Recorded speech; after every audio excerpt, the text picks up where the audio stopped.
Ladies and gentlemen, brothers and sisters, friends, enemies and comrades, this is Kenya Revolutionary reporting on duty. Salute to everyone out there. How is everyone doing? I will be here for roughly 30 minutes, waffling and talking about what the going on is. This is a freestyle. We are going to talk about Kenyan politics, in particularly Raila endorsing Kalonzo for 2027. Was it a confusion or was it a real endorsement? Because after Raila called, I remember Kalonzo was down somewhere there in Bond or somewhere, and Raila introduced him by saying, "This is my stalwart, staunch supporter who we've been through thick and thin. We've been through the trenches together. So I would like to appreciate he's a good Christian and all that." And then the next day, everyone was talking about Raila has endorsed Kalonzo for 2027. Then Raila comes out and says that was not an endorsement for 2027, which I think the whole thing was a mistake. That was a trick that Raila fell into that trap, and it will mess up the whole Azimio thing. I'll tell you why in a second. But before I do, please, if you want to join the live, here's the link. I will highlight the link right here. There you go. It's on the comment section. Please go ahead. Let me type it for you guys, for those who are watching. If you want to join the studio, that's the link. Just get in. I'll add you and we can talk. You tell me, speak your piece, and forever hold your peace. How do they say it in the wedding thing? Okay, it's a wonderful day. Let me see what's going on in these streets of tweets and internet streets. Just police block Raila from. Okay, so apparently I'm reading from Miguna's tweets here, and he's quoting. He has actually put in an article from Nation Africa. This is what Miguna wrote 3 hours ago from his Twitter page, or X now that it's known as X. He wrote, "Conman Raila Odinga's hypocrisy from 2018 to 2022. He cheered on as despot Uhuru Kenyatta demolished people's homes all over the place, committed mass murder, and dumped their bodies in River Yala. Those victims hadn't grabbed public land." Well, I guess there's a Nation.Africa reports that police block Raila from Portland cement demolition. Okay, there's this demolition going on about the Portland cement demolition. There's different.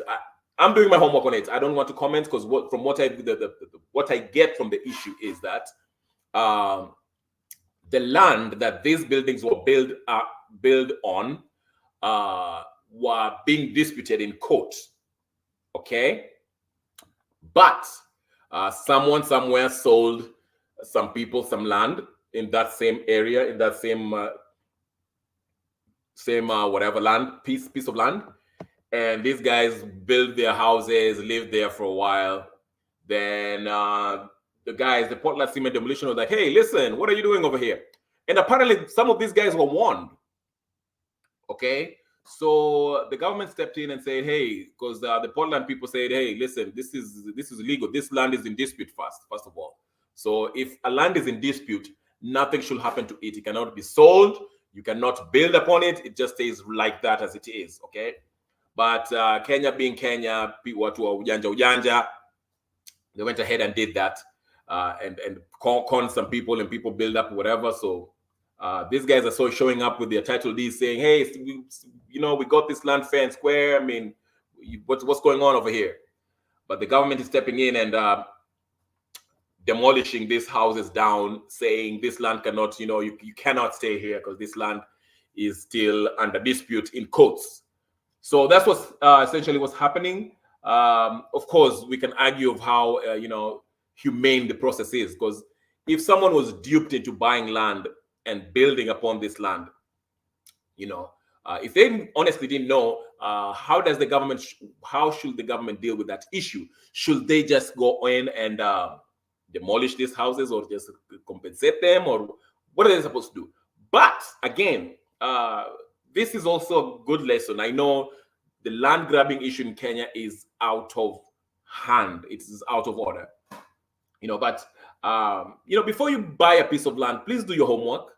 Kuna wakora wengi sana. Do your due diligence, proper due diligence. I don't know if Kenya, they have title companies that do this, because Kenya, we need a whole reform. The land reform thing that Wakinawaki report was writing down there, you see how important these things are, okay? Because it doesn't stop here. Because this is opening a whole new conversation about land reforms in Kenya. How can we avoid, incidences like this? Under the last regime, Uhuru Kenyatta, though Uhuru Kenyatta was doing something totally inhumane. When he kicked out people from their shanties and the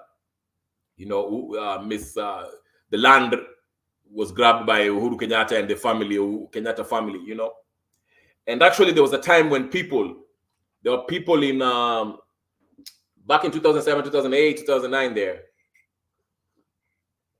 there were so many Kikuyus that were displaced after the post-election violence. And some people asked Mama Ngina, there was an interview, and they asked her, hey, you own a huge amount of land. I mean, these guys own a huge amount of land. Why can't you settle some of the IDPs, okay, eternally displaced people, who did not lost their homes in Rift Valley after the post-election violence? Why can't you host some of these guys in your land? Build them something, because you guys are super rich.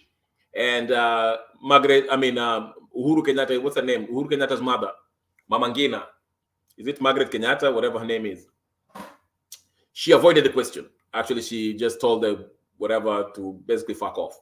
Excuse my French, but that's basically what she said, and ended the interview, which actually highlights how these guys feel. But I don't want to make this issue a Kenya Kwanza or a Azimio issue, because let's face it for what it is, okay? We need land reforms. Things like this should not be happening. If somebody sells you land, for now, you have to actually do your due diligence. Make sure that land is clear. It's not owned by somebody. It's not under any dispute in court, okay?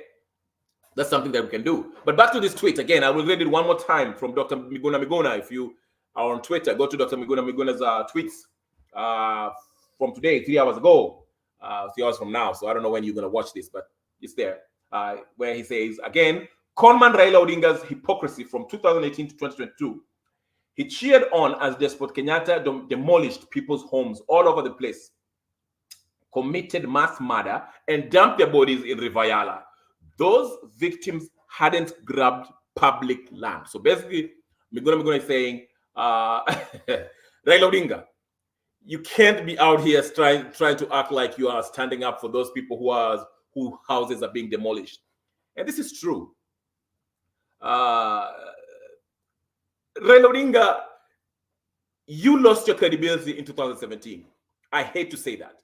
Raila Odinga lost his credibility in 2017. Once he joined hands with the Uhuru Kenyatta, he cannot come out and start advocating for things like this, because when Uhuru Kenyatta was doing the same thing, he never said anything. He kept quiet because he was in a handshake. Okay? So now you can't come out and start acting like now you are, again, speaking against corruption, speaking against, government of the day. When you had the opportunity, when Uhuru was doing all the stuff, corruption, killing your own people, okay? Huh? All that, all the illegal stuff that were happening, not respecting the judiciary, bulldozing his way through the parliament. Raila, you kept quiet. He was demolishing houses. What's that market that he actually went there and alifukuza watu? People who are living in the market somewhere, whatever. He went and, Kenyatta did that. But Raila, you never said anything about that, okay? So now that Uhuru is gone, now Ruto is on, you want to pretend that you are now standing with the people. No. It does not work that way, Mr. Friend, my friend Raila Odinga. It does not work. You cannot be a hypocrite. If you stand for justice, whether it's your mama who is mistreating others, whether it's your brother, whether it's your father, whether it's your son, whether it's your sister, whether it's your uncle, whether it's your grandparents, if they are doing something wrong, speak up. Okay? You have to speak up, no matter what. Okay? So, Raila Odinga, during Kenyatta's tenure, when he was doing things worse than are being done right now, you kept your mouth shut because you were in a handshake. You legitimized the person who was rejected by most Kenyans. And you endorsed every corrupt action that he undertook under his administration. Don't come back in 2027, 2023 acting like the savior, the revolutionary. You lost your credibility, Raila Odinga. Get that through your 80-something-year-old brain. You cannot come back and act like you're a revolutionary again. That is over. You lost your credibility. You're still rubbing shoulders with the Maina and Jengas, who are the very people who are killing people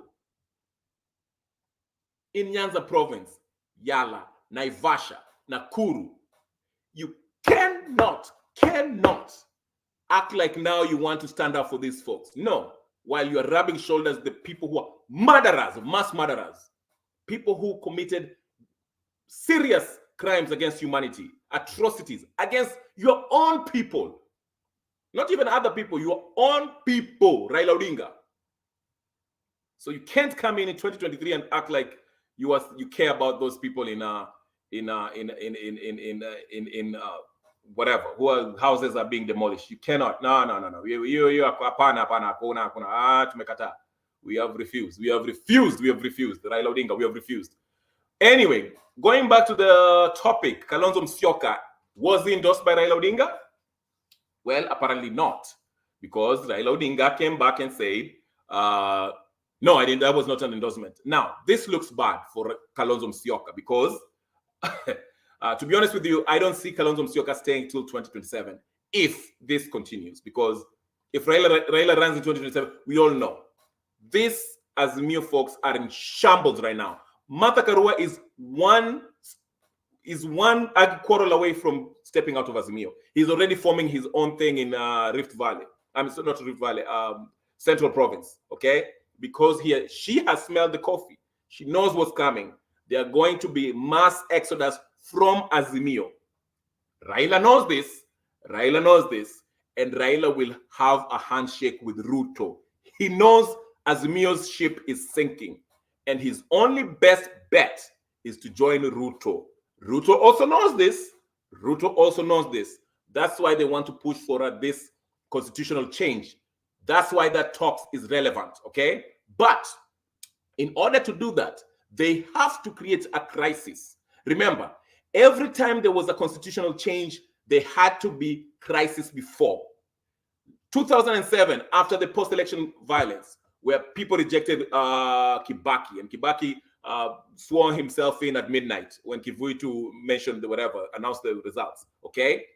There was chaos. We almost descended to a civil war, and the international community had to step in and create a framework where we later came up and had a referendum, okay, where we had a new constitution, 2010, okay?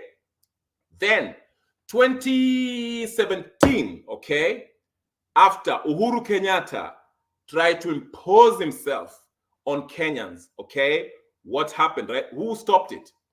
Raila Odinga went in and stopped, legitimized Uhuru Kenyatta, because there was no way Uhuru Kenyatta was going to rule for the next 5 years. There was no way. Raila had to calm down his supporters, get rid of Miguna and people who are, wanted to take out Kenyatta by force. Then they had this handshake, which was a government, an illegal government. You had NMS, the Nairobi thing, where Uhuru brought in that general and they impeached whatever. It was an illegal act. Okay? So there has to be crisis in order for people to actually accept anything remotely close to a constitutional change. These guys, if they take this to parliament or they take it to the people for a referendum, these things that they're proposing right now, that bombers nonsense that's going on, no one will accept it. The people in Kenya Kwanza don't want it.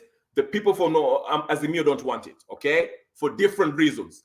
But they feel that you cannot just create a position for the sake of giving a few people kitty with salaries, creating salaries for people who do nothing, basically, like the Kalonzos and Musalia Mudavadis, Raila Odingas, and all that nonsense, okay? So again, I say this, for any alteration, any constitutional change, Raila has to create a crisis. And that crisis he has started. Now you see him talk about these demolitions. He will start Mandamano very soon. This month or next month or December, he will start a Mandamano. He has to start a crisis. Then once he starts a crisis, again, you know the story, the script. There'll be the Haman Manyoras who will come out and say, oh, the clergymen, they will come out and say, oh, you know what? These two leaders should come and talk.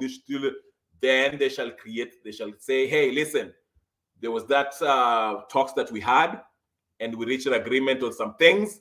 How about we include that in the new constitution? And they will go to the parliament, and there will be a referendum. And because majority of Kenyans wants peace, you know, they'll be fooled, programmed into the. Already they've started this. They've started already programming most Kenyans, unsuspecting Kenyans, to accept this new positions that they want to create for Raila Odinga and his minions and some other folks in the government, okay? So this is the plan. But Raila Odinga, by coming out and denying that he was not endorsing Kalonzo, that is the end of Azimio. I'll tell you why. I'll tell you why very quickly. Let me take a sip of this coffee. So nice. Again, listen, brothers and sisters, ladies and gentlemen, brothers and sisters, if you want to join up. This is going to be really interesting, okay? I'll tell you why in a second. I won't stay long today. I'll try to keep it to 30 minutes because I have somewhere to go. But I'll tell you why in a minute. Okay. So this is why, you know, Kalonzo Musyoka, Ruto was trying to poach him after the election. Ruto was trying to get him, you know, but he did not go. He stuck with Raila Odinga. He's hoping that he will harvest the Raila following. But what he fails to understand is the Raila following, the Azimio brigade itself, right? The Azimio organization, the party, the coalition party, is fragmented, okay? Jubilee is central province. Let's just say that is the Gema party. Gema will not be voting for Raila Odinga. They never vote for Raila. They've never voted for Raila. They do not like Raila Odinga, okay? And what's happening is Raila Odinga, being greedy that he is, he will stick around and will run 2027. But once it's clear that Raila is going to run in 2027, the Gema folks will divorce from this coalition. They might abandon Jubilee or whatever the case is, start their own party. You already heard about, is it Kioni and Martha Karua trying to start their own regional party, okay? Political party, okay? Because they know Azimio is a sinking ship, okay? Kalonzo Musyoka and his Wiper party, once he smells the coffee, and I think he has by now, once he realizes that it's evident that he will not be the candidate for presidency under the Azimio banner, Wiper will leave Azimio, whether he takes his party with him or forms another party with somebody else. Okay? Okay. Western. Who is supporting Raila in Western? Because it seems like Ruto is doing rounds in Western Province. The Kalwales, the Malalas, the whatever. They're doing overtime working for UDA. So Raila will only be left with Nyanza. Because Coast Province is a toss-up. Okay? Nairobi is a toss-up because it's a metropolitan city. You have all the ethnic groups. Okay? And anyone with sane mind, okay, or if you take out the Kiberas and some few slums here and there who support Raila, he doesn't really have that support. Unless the lawyers in Nairobi support him, which I doubt. Because once the lawyers in Azimio leave, because Sifuna, I don't think Sifuna holds a lot of weight. He does not. Okay? Who else is there who, I mean, all the lawyer leaders are in UDA, the Mudavadi and Wetangula. Who else is in Azimio besides Nani? Unless they bring Nelson Harvey, and I don't think Nelson Harvey doesn't carry that way. Nelson Harvey was not a ODM or Azimio. Okay, they only have Sifuna and what's his name? The brother for Wetangula, Tim Wanyonyi in Nairobi. What influence that Tim Wanyonyi has? Eugene Wamalwa. Really? Eugene Wamalwa. Do you think Eugene Wamalwa can garner enough votes to have Raila win in Western? That's why I'm telling you, this is a sinking ship. Okay?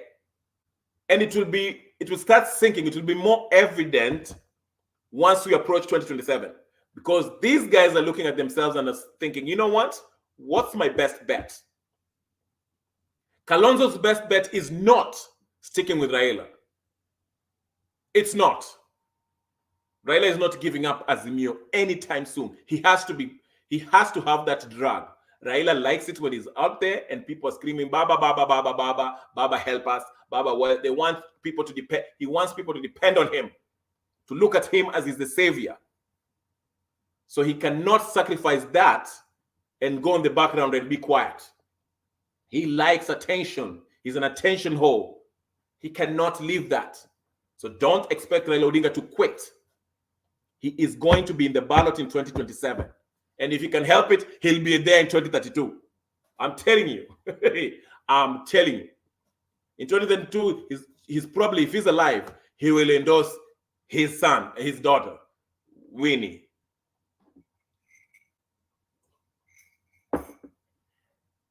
I'm telling you, write this down if you doubt me. And Kalonzo knows. Kalonzo, this is your last shot. How old is Kalonzo? 60-something, almost 70? Actually, he's 70-something, I think. Okay? Kalonzo, your best bet is going to end after Ruto huko. UDA, with all their problems, okay? Even the whole mess up.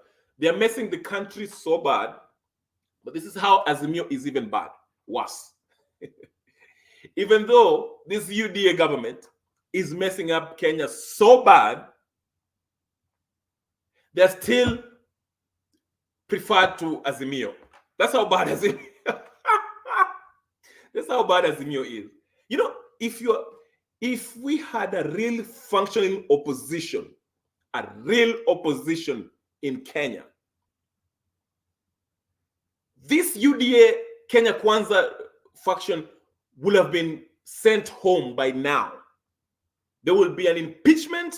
Gachagua will have been home. Ruto will have been home. And half of the MPs and senators will have been home if we had a real opposition. But the problem, the people who are said to be opposition are opportunists who only care about their position, their salary, and the corrupt deals that they can make to enrich themselves. That's why they cannot never do the right thing. Okay? So the UDA people, the Kenya Kwanza, they have the money, they have the instruments of government, instruments of power. Okay? So they can splash cash and buy the opposition. They'll poach the opposition. Sorry, Raila Odinga, you can't complain that you're buying opposition. Go ask your brother Uhuru Kenyatta to use his cash. He's a Kenyan trillionaire. Tell him to use that cash to buy politicians from Kenya Kwanza. No, he can't. He can't use his own personal money. No. No.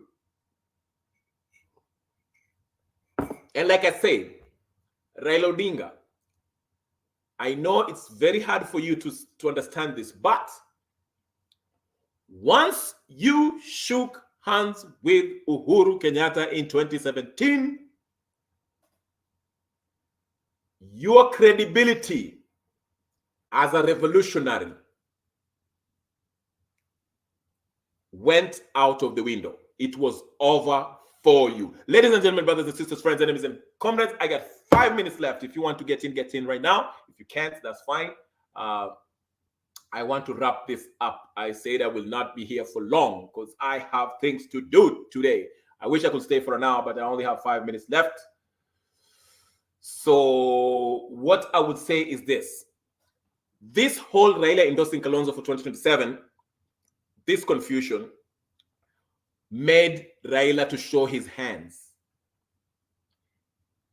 He shouldn't have responded to the people who are saying he endorsed Kalonzo. He will have told Kalonzo under closed door and say, hey, listen, well, Sijali, what they're saying, we'll work this thing out in 2027. But to publicly come and say, no, I wasn't endorsing him, that's a clear, you're telling the people, the Wiper people, the Wiper faction of the Azimio coalition, the Kambani folks who support Azimio that, hey, listen, this guy will never support our guy. Because Kalonzo is not young. I'm sorry. Kalonzo is not young. He's up there in age. And I mean, if he doesn't run in 2027, who is? Okay? So no. That's what I'm saying. That was a mistake. Raila showed his hands too early. He could have just been quiet, call Kalonzo and be like, hey, that was not an endorsement. I was just introducing to you people, and I'm sure. And we have to remember why Raila had to do this. We have to remember why Raila called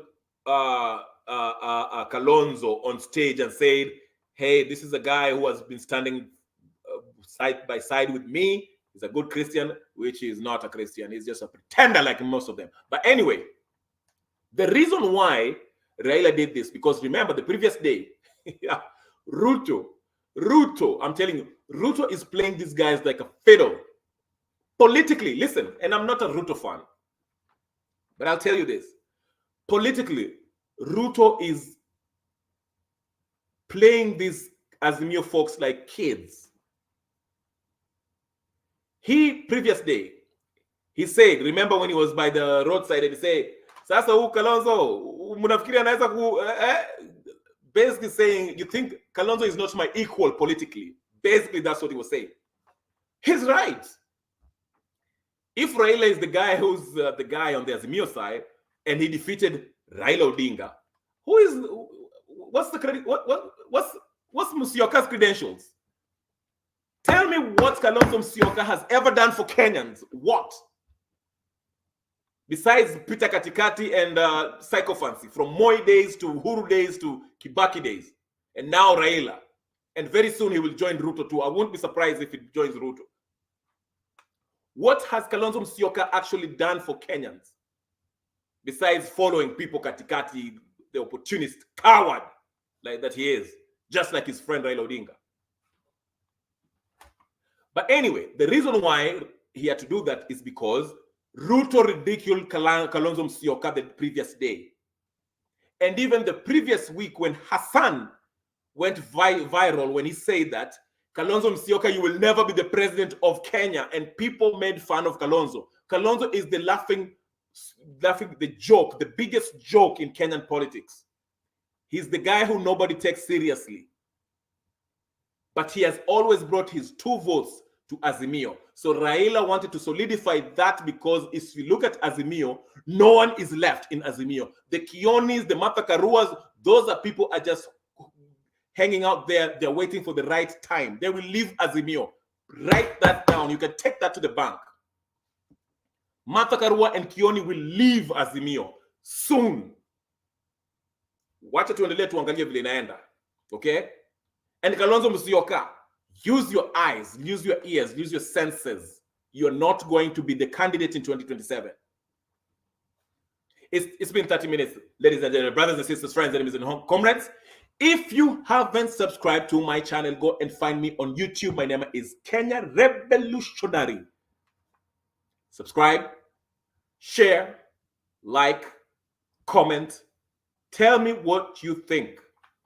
Does Kalonzo have a future with Azimio, with Raila Odinga, being Raila's pass holder? Does he? Does he? You tell me. Until next time, folks, peace and blessings, and I'll talk to you guys later. Blessed.